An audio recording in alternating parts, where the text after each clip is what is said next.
June 3rd, 1942, a legend was born. From Chicago, a self-learner of many musical instruments, young Curtis Mayfield developed his own style, his own sound. A high school dropout turned musical genius, Curtis Mayfield joined the famous group The Impressions, and throughout the 1950s and 60s, the group went on to record numerous hits. By the early 70s, Curtis Mayfield decided to go solo and continued to land spots on the Billboard charts. As the 80s came, Curtis began to keep a lower profile and in search of a new band. I was introduced to Curtis in 1988. The way I was introduced, I had done a recording session at his personal manager's recording studio, and I was called in to do an audition because Master Henry Gibson, conga player, couldn't make the gig. So that's when I met Curtis. I did my audition. Lee was already in the band, Lee Goodness on drums. Well, the name of the band was actually Ice 9. We were kind of a fusion jazz band playing local clubs and stuff, and Porky knew Curtis, and Curtis was looking for a band. So he actually came out and saw us play at a Holiday Inn of all places.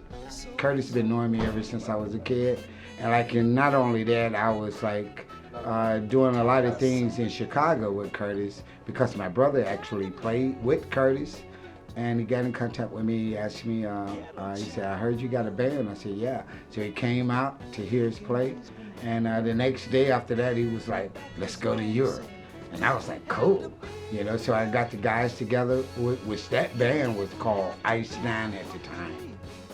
On August 13th, 1990, Curtis Mayfield was performing at an outdoor concert in Brooklyn, New York. Moments later, gusty winds knocked down the stage lighting equipment, striking Curtis Mayfield, leaving him paralyzed from the neck down. Normally, when he comes out on stage, he'll wave with his left hand, and then he'll turn around and he'll plug his cord into his amp. And when he turned around to plug his cord into the amp, everything came down on him. He didn't see it coming. 9 years after the incident, Curtis Mayfield passes away, leaving a generation behind. 20 years after the accident, LeBron Porky Scott tries to continue the legacy. It's like ba da da ba ba da da ba ba ba da ba da da ba ba ba ba ba. The emotion of Curtis music is so inspirational, man. It's I thought about trying to bring this back to the table so everybody, the younger people in this generation can realize, what was going on, because his music and his lyrics just lives on, man. It still talks about what's going on in the world today, you know what I'm saying? The way his music was back then, when I was with him in 88, 89, and 90, it was, it had as much of its place as it does now. And it will in the future. His music is timeless. After several attempts, the band finally got back in the studio to prepare for a reunion show. We hope to carry on, to pick up the mantle and move forward and carry on forward with this. Playing this music again actually gave me goosebumps. It felt real good. This was such a good thing.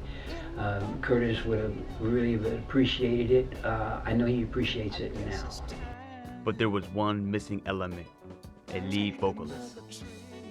Several auditions were held, but one vocalist got the call. Curtis Mayfield is one of my biggest musical influences.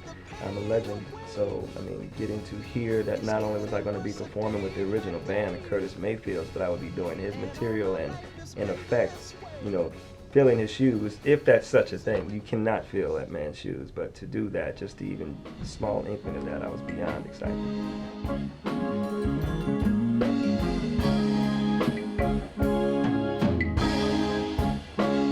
If you had your choice of colors,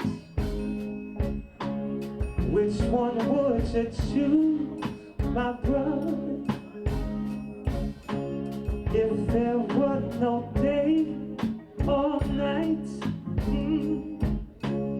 which Which would you prefer to be right? Be able to perform with these guys, you know, I've learned, you know, I play with so many loud bands, and you know these guys, they know all about dynamics. I mean, they're professional, seasoned, and they're so smooth. You know, I mean, definitely from here on out, you know, my band, they've set the standard of a band where, you know, I'm going to want my band to be on that same caliber as far as dynamics and musicality.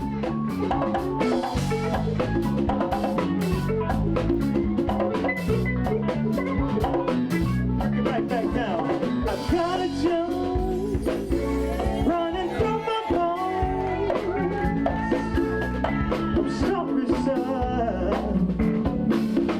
All your money gone. But all of the arrangements that they do, no matter how complex they may sound or they may seem, they actually in effect are very simple, but what makes them stand out is that they do certain signature things.